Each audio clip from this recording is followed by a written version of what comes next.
merci aux deux co-rapporteurs pour la qualité de leur travail. Je voudrais revenir par ce qui a été évoqué par le député Gwendal Rouillard au sujet des trafics de drogue qui financent finalement le terrorisme, la drogue qui s'appelle le Captagon.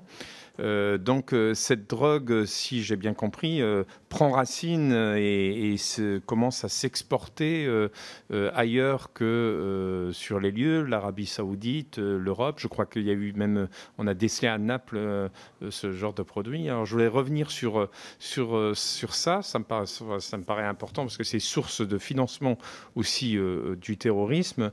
Quelle est l'ampleur du phénomène et quelles sont les mesures qui peuvent être prises par la France ou ses partenaires? Je vous remercie. Sur la question du Captagon, merci Jean-Michel d'avoir posé cette question. On s'est permis de vous diffuser cette carte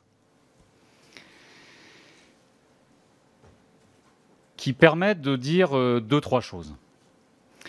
Qui permet d'abord de dire que c'est un phénomène, non pas nouveau, mais qui prend de l'ampleur. Deux, nous avons aujourd'hui une industrie du Captagon qui se situe, d'après nos renseignements, au sud de la Syrie et dans la plaine de la Bekaa libanaise.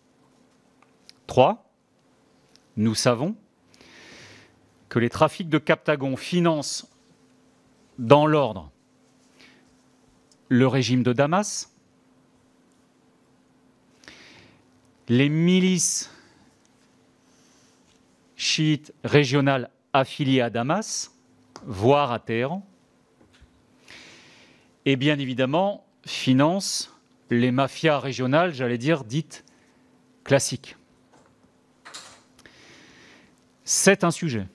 C'est un sujet à tel point que, Jean-Michel le rappelait, je vous rappelle que les forces de police italiennes ont arrêté une cargaison significative à Naples de Captagon en provenance du Proche et du Moyen-Orient ces derniers mois. Quelle réponse face à tout cela? On vous a diffusé une carte qui est estampillée ONU-DC.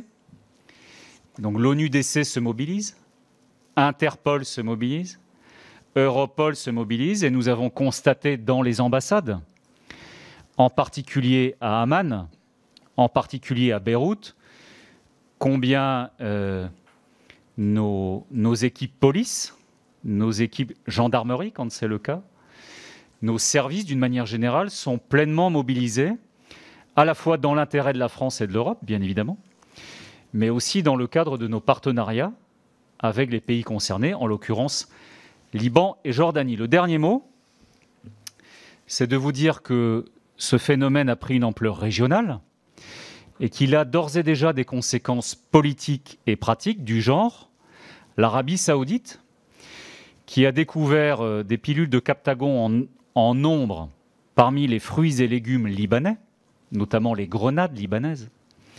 L'Arabie Saoudite vient d'interdire l'importation de fruits et légumes en provenance du Liban, et je vous le dis au moment où vous savez parfaitement la situation des Libanais, et en particulier des paysans libanais.